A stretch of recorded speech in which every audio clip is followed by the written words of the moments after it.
For today's video nga mga ate ko ay samahan nyo nga pala ako dahil pupunta nga pala ako ng bayan ngayon kasi nga magpapa-check up nga ako. Mga alas 7 pa nga lang dito ay naggayak na nga ako para nga sabi ko ay maaga ako at maaga rin akong matatapos dahil nga doon nga sa pupuntahan ko ay meron ngang pila. Tuloy-tuloy pa nga rin pala dito yung ulan sa amin kaya nga ito basta na nga rin pala ako pati nga yung kasama ko kasi nga nalimutan nga namin magdala ng trapal. Pero syempre hindi tayo magpapatinag dyan. Syempre sayang naman yung pagpapalista natin kung hindi naman tayo tutuloy. Ulan lang yan, syempre. Alam mo ba ate ko, kung makikita mo nga dyan, ay struggle is real na nga talaga ako dyan kasi kung makikita nyo, basang-basa nga ako dyan sa loob pero ito nga at lalaban pa rin natin yan. Ito pa nga ang nakakaloka kasi nga dito kung makikita nyo ay tuyong-tuyo yung kalsada at doon naman ang napakalakas nga ng ulan. After 1,000 BC nga mga ate ko, nakarating na nga rin pala kami dito sa clinic na pupuntahan namin. Kaya nga ito, ipaparking nga lang namin yung tricycle. Dito nga ate ko, inayos ko nga lang yung buhok ko kasi nga basa at wala pa nga akong dalang sukulay. Kakaloka. Ito nga, nakapasok na nga rin pala ako sa clinic. Tapos nga natapos na nga rin pala ako dyan. Hindi ko na nga rin napakita kasi nga bawal nga. At syempre, kailangan rin pala natin irespeto yung privacy ng clinic.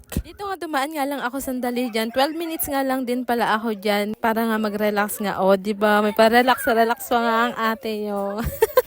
Siyempre, biro nga lang yan mga ate ko kasi mamaya meron na namang magagalit yan at sasabihin na feeling talaga nitong tao na ito, no? Pero bakit hindi naman ate ko, 'di ba? Piso lang naman kada minuto dito, kaya bakit hindi nang matanggal-tanggal yung mga sakit-sakit nyo sa katawan? Mga taga-Muñoz nga pala na magtatanong kung saan nga ito banda. Dito nga lang pala ito banda sa may Lutuhan, tapos may clinic, hindi ba? Tapos tanungin nyo na lang kung saan to banda, makikita nyo lang naman. Madali lang ito at nasa bungad lang. O kaya ano pang hinihintay mo ate ko, subukan mo nga rin ito. Huwag ka nga mahihiya dyan at huwag mo na nga rin stressin yung sarili mo dyan dahil ito na nga yung sagot. Matapos na nga ako dyan, ito nga at nagpagas nga lang kami, tapos nga dumaan nga lang ako sandali dito sa grocery, sabay uwi na nga rin kami kaagad kasi nga baka maabutan pa kami ng malakas na ulan. Kita nyo nga ay talaga namang nakapakadilim nga talaga ng kalangitan, kaya nga ito pag uwi namin ng bahay, ito nga at gutom na gutom ako at nagmerienda na nga rin pala ako dyan. Pusin mo nga itong video na ito kasi nga baka nga isa ka nga sa mapipili ko nga nabibigyan ko nga ng GCash. Kaya ate ko kapag may nakita kang ads dito sa video na ito ay wag mo nga sanang i-skip yan dahil nga napakalaking tulong na nga yan sa akin. Dahil dyan mamimili nga rin pala ako dyan sa comment section ng mga mabait at masisipag kong follower. Mamili nga lang pala ako dyan ng mga 3 followers ko para nga sa pa-GCash ko. Syempre para nga makatulong nga rin tayo sa iba. Bibigay nga ako ng 300 pesos sa mga 3 mapipili ko. Mga ate ko, uulitin ko nga lang din po pala. Wala kayong ibang gagawin kundi magla-like and share lang kayo ng video na ito. At syempre, i-comment nyo na nga lang din po pala kung ano yung masasabi nyo sa video na ito. Dahil dyan, hanggang dito na nga lang din po pala itong video na ito. Good luck nga po sa inyo at see you in the next video.